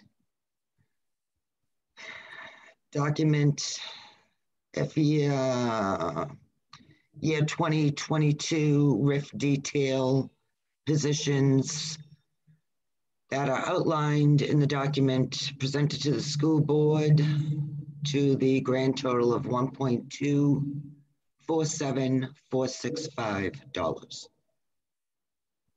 Okay, is there a second on that motion? I'll second that, but I want to make sure that you mean million, Sheila. I'm sorry. $1,247,465. Is that better, Kat? Okay, I'll second that. Okay, any further discussion? Sarah? So I'm going to vote against this, not because, I mean, I have no problem and I understand the need to remove funding for positions that have been open and vacant for a number of years. We know they're not going to be filled. That is responsible and that makes sense. But given the fact that the budget committee funded the FLES program, funded these positions, the money is in the budget, it's there, it's going to be raised and appropriated. There's been no presentation by CNA to do a deep dive and discuss the success of the FLES program over the last 5 to 6 years. And the number of community members we've heard from at the elementary school level that value this program. They see the benefits. They see how much their students enjoy it.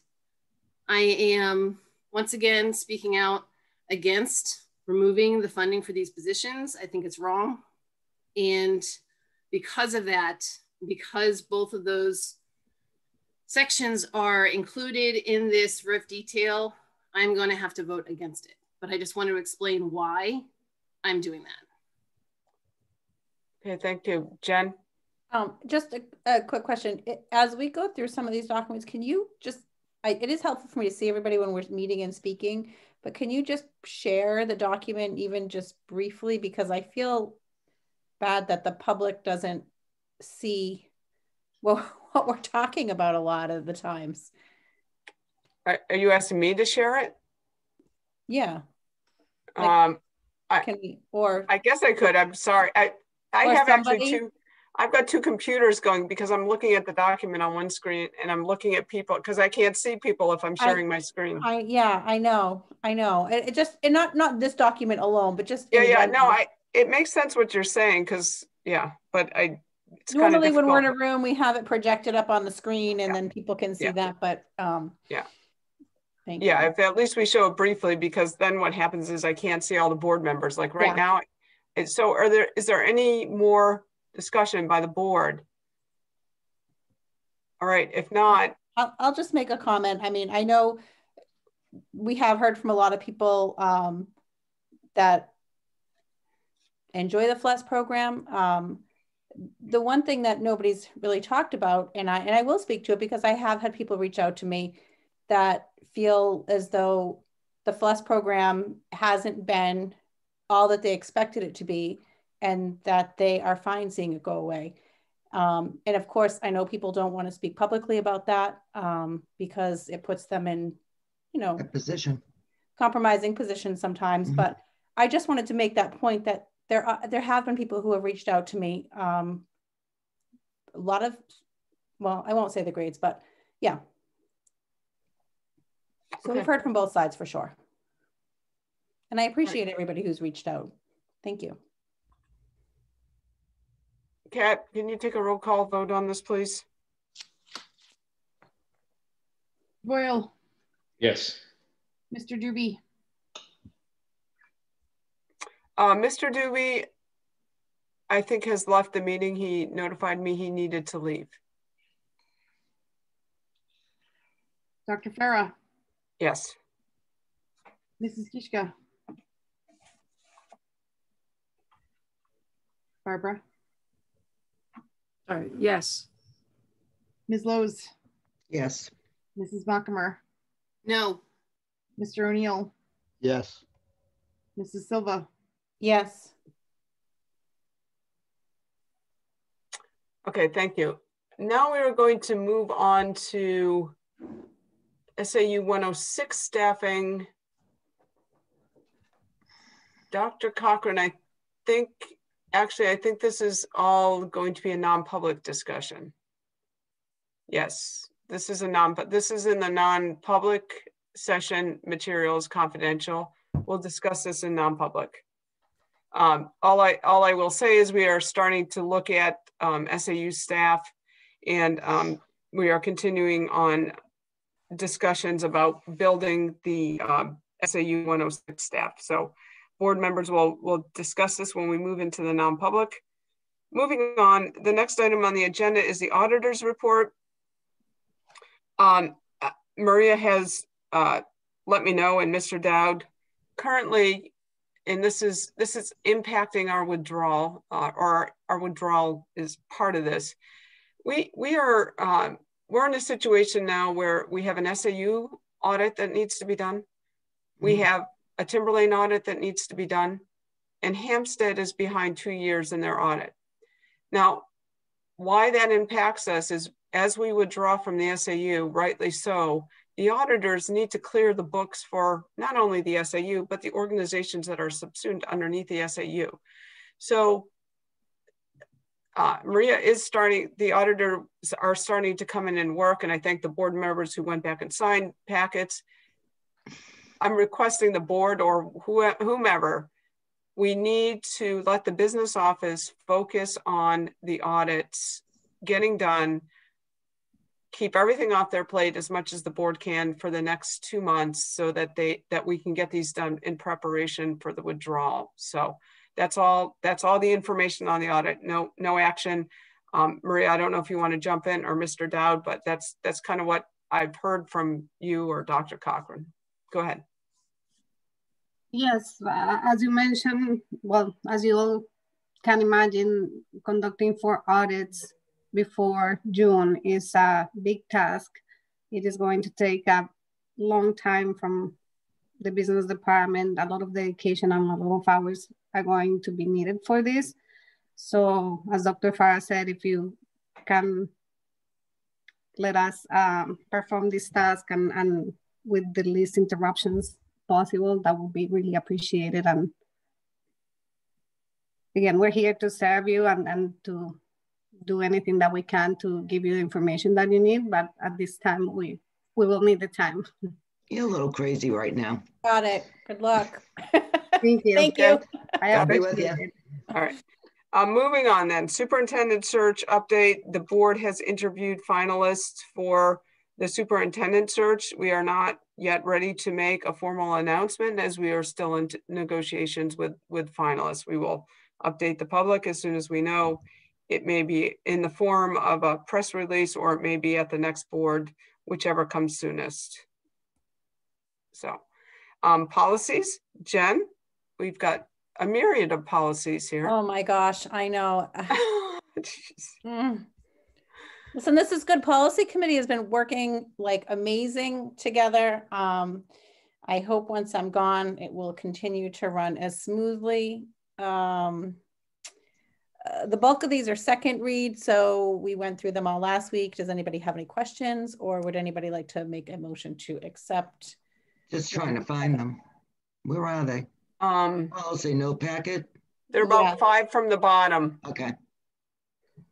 The biggest ones here were getting the superintendent policies as far as appointment and evaluation moved over for Timberlane. Yeah. Okay. I will make a motion to accept policies CBB, CBI, CBIR, BGD, CHB, BGE, BHC, BIA for second read. Is there a second? Second. Barbara. Any discussion? Ladies. Kat, can you take a vote, please? Mr. Boyle, Yes. Dr. Farah, Yes. Mrs. Kishka, Yes. Ms. Lowe's, Yes. Mrs. Mockmer, I'm going to abstain. Mr. O'Neill, Yes. Mrs. Silva. Yes. Okay, thank you. And now we have a first read on 3 policies, Jen? Yep. BDH, these policies, by the way, we're kind of still making our way through what New Hampshire School Board Association had reviewed. So that's why they're kind of all going in order. You probably noticed a lot of the B policies right now. This is a policy on consultants. It's not a required policy. It's not a policy. It's a policy that seems specific to Timberlane. New Hampshire School Board Association doesn't have such a policy. So the policy recommended just repealing it altogether. The next one, BIBA, school board conferences, conventions, and workshops. The changes were in number 1, just about the superintendent maintaining that calendar. And number 2, the language, again, the committee just felt like was a little bit kinder, maybe. I don't know, Jeff, do you remember that conversation? Just when the funds are limited, the board will have to designate rather than just saying the board will designate who goes and who doesn't go. Yeah, exactly. And then BID, payment for services rendered by school district officers. I think that was just in line with some accounting processes, Jeff, right? Correct. Yeah. He was paid before. Off cycle. Yeah. Mm-hmm. Yep. I'll make a motion. I'll make a motion to accept BDH, BIBA, and BID for first read. Is there a second? I'll second. Barbara seconds. Kat, can you take the roll call, please?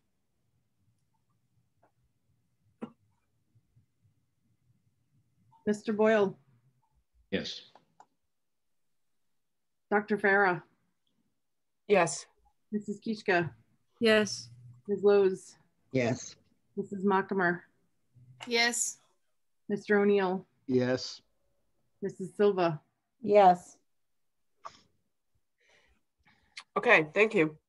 Moving on, Dr. Cochran, this is your report. I think I've stolen most of your thunder. And then some. Sorry. It's been an interesting time. It's always wonderful to be able to, get up at 4:30 in the morning and talk to other superintendents and folks and road agents and try and figure out what's the best decision to make. It's that time of season. You never make everybody happy. But the situation has been, I think, magnified a little bit as a result of COVID. Parents are tired. It's been a difficult go. Teachers are working hard, parents are working hard, and we're all trying to do our best. I think we'll be able to move forward with some significant changes in terms of getting more students in school, and I think that'll be a welcome relief for some, and you know, an absolute pleasure for others. There are a lot of folks who have gone through a lot of struggles in a lot of different ways. And I think it's difficult to imagine how that plays out across the many, many families across our communities. And, you know, please know that you're not alone out there. It's been a tough go. Thank you to teachers for all of the follow-up that you're doing. Thank you for parents for reaching out and you know, letting folks know that they appreciate the work. It's not been perfect by any way, shape, or form, but I'm really proud of the effort and the time and the thoughtfulness that our people have put in to try and make the best of this. And if you compare us to even one of the best states in the country, and I think New Hampshire is one of the very tops in terms of being able to provide this quality of education. We've had kids in school from day one, and now we're going to try and get even more of them back in. There are still some people that are in New Hampshire fully remote. I think we have tried to follow our safety rules. We develop good safety rules. We're following them. You know, we still have to work on some things, but it's been a trying year. It's an exhausting year. We have the hope of vaccinations coming down the road. And I just want to let folks know how thankful I am to have had the opportunity to work with these folks and learn with them and from them over my time. And I greatly appreciate it. So thank you. Thank you very much. Moving on to the personnel report. It looks like we have one second. Let me open it up. I think we have one retirement here. Yep. We have one retirement. We have Lois Paul, who's been in the district for 37 years. She's the District Technology Integration Coordinator. Sheila, and also just, well, go ahead, Sheila, if you want to make that motion. I'd like to make a motion to accept the retirement of Lois Paul. I've known Lois Paul for a lot of years. And she was actually my oldest daughter's 6th grade language arts teacher on a 2-teacher team. So we go back a long time, and I will miss her, and I will miss her hugs when I see her on campus. And I just want to say thank you so much from the bottom of my heart for all your years of service. And I truly hope that you enjoy your retirement and you have lots of Tootsie Rolls in that retirement. I'll second. Thank you very much, Lois. That's a lot of years here. And it's a lot of years and a lot of kids. A lot of kids. Could I read a lovely lady. So enjoy your retirement. You deserve it for sure. If I could read the last sentence from her letter of resignation. As I move on to another part of my life's journey, I wish everyone at Timberlane all the best, and I'm thankful for all the opportunities that were open to me over the years. So Lois, thank you so much. You've made a great impact over a lot of kids for a lot of years. A lot of kids, a lot of years. Absolutely. Thank you. And the board has also accepted 2 other resignations. This was done on a special meeting. Patricia Fowler from Sandown Occupational Therapy, who was with the district for 3 years. We thank you for your service. And also Tony DiBartolomateo, who's been the music director and has been with the district for 34 years. Another one with a long career.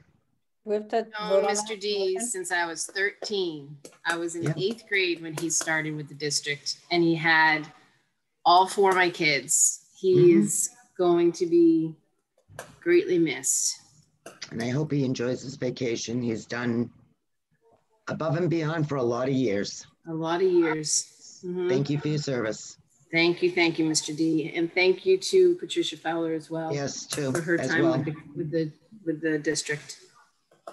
Do we need to take a motion, roll call on Lois Paul's retirement? Yes, we do. Okay. Mr. Boyle. Yes, and thank you very much, Lois, and good luck. Dr. Farah. Yes. Mrs. Kuchar. Yes, thank you. Ms. Lowe's. Yes, with gratitude. Mrs. Mockamer. Yes, thank you. Mr. O'Neill, Yes, and thank you. Mrs. Silva. Yep. Yes. Oh, sorry. I keep thinking there's more people. It's with only 7 there. It's not enough. Okay. Let's see. Personnel report. Are there any committee reports? I don't think so. Okay, great. So the board is now going to move into a non-public session. I know we want, Barbara, go ahead. Did we have an update from the admins about the senior activities, or did I? I kind of talked about that initially.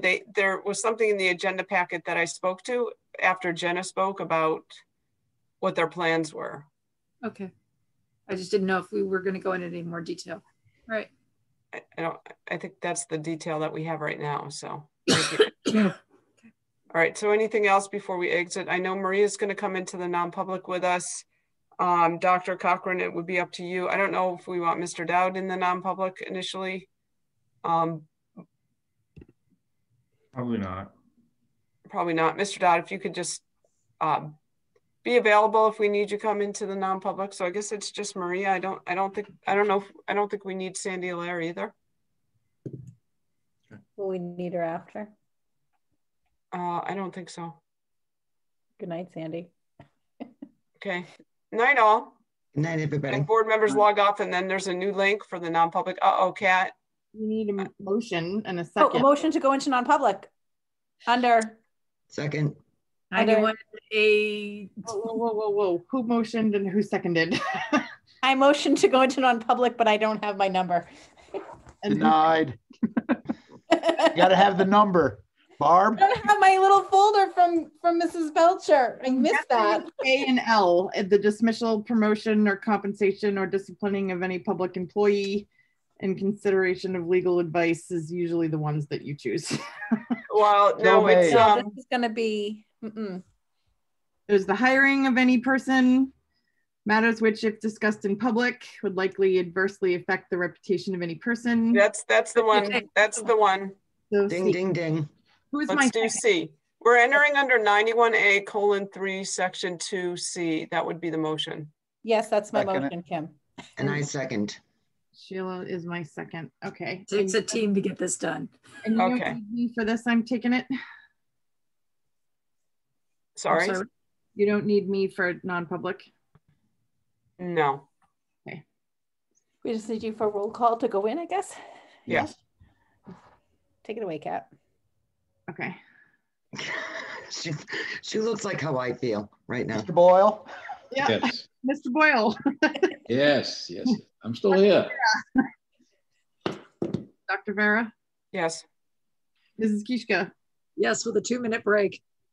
Ms. Lowe's? Yes. Mrs. Mockamer?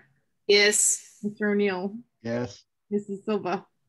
Yes. Oh, Jenna, you're still there. Good night and congratulations. I'm not sure if you plan on being back for graduation or not, but I do hope we see you. So I hope you do. Best of luck. I will be there for graduation. Good. Good. And congratulations on having already graduated. Thank you Yes, very much. Thank you congratulations. all. Have a good night. Good night, Jenna. Night, Nan. Thank you. All right, so I do not anticipate, Dean, that we will be coming out with any motions publicly for this. So you can, we're not gonna come back into this public session. I'm with Barbara. I do need a 2-minute break. I'll be right over. Okay, let's, we'll resume in a couple minutes. Good night. Good night, Kim. Yeah.